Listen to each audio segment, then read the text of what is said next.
யார் எப்படி பாராட்டினாலும் இந்த நாட்டிலே எல்லாருடைய பாராட்டுக்கும் எல்லோருடைய வாழ்த்துக்கும் யார் யார் இருக்கிறார்களோ அத்தனை பேருடைய வாழ்த்துக்கும் இன்றைக்கு ஒருவர் உரியவராக இருக்கிறார். தமிழ்நாட்டிலே மட்டுமல்ல, இந்திய திருநாட்டிலே இன்றைக்கு தனக்கென ஒரு இடத்தை பிடித்துக் கொண்டவர்.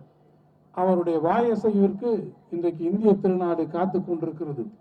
ஒரு விஷயத்தை அவர் சொல்கிறார் என்றால், இன்றைக்கு காலையிலே ஒரு ட்வீட்டை ஒன்றை நம்முடைய முதலமைச்சர் போடுகிறார் என்றால், அது காஷ்மீரிலிருந்து கன்னியாகுமரி வரை எதிரொலிக்கத்தக்க ஒரு வலிமை வாய்ந்த முதலமைச்சர் தமிழ்நாட்டிலே இருக்கிறார் என்றால் அது நம்முடைய மாண்புமிகு முதலமைச்சர் அண்ணன் தளபதி மு.க. ஸ்டாலின் அவர்கள்.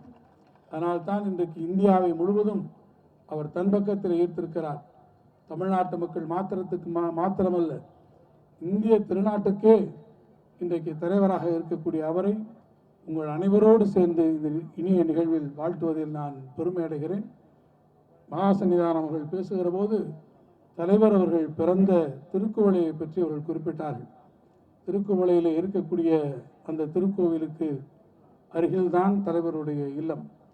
அந்த கோயிலையும் அந்த கோயில் குளத்தையும் பற்றி தலைவர்கள் தன்னுடைய நெஞ்சுக்கு நீதி பகுதியில் மிக அற்புதமாக அவர்கள் சொல்வார்கள். அந்த திருக்கோளிலி என்று அழைக்கப்படக்கூடிய அந்த தலம் இன்றைக்கு திருக்குவளை என்று வழங்கினாலும் திருக்கோளிலி என்று அழைக்கப்படக்கூடிய அந்த தலத்தை குறித்து ஒரு தேவார பாடலை சுந்தரமூர்த்தி நாயனார் அங்கு பாடினார். அதை தலைவர் அவர்களே ஒரு முறை எங்களிடத்திலே உரையாடுகிற போது அந்த தேவார பாடலை குறிப்பிட்டு சொல்லி, இப்படி பாடிய ஊர் எங்கள் ஊர் என்று ஒரு முறை எங்களிடத்திலே குறிப்பிட்டது எனக்கு நினைவுக்கு இருக்கிறது. நீள நினைந்தடியேன் உம்மை நித்தலும் கைதொழுவேன் வாழன கண்மடவாள் வாடி வருந்தாமே கோழிலி எம்பெருமான் குண்டையூர் செல்ல நெல்லு பெற்றேன் என்று துவங்கக்கூடிய அருமையான அந்த பாடல். அந்த பாடலை அவர்கள் சொன்னார். அந்த பாடலை நான் கேட்டுக்கொண்டிருக்கின்ற அந்த நினைவு இன்றைக்கு வந்தது. அதைத்தான் நான் மீண்டும் சொல்லுவேன்.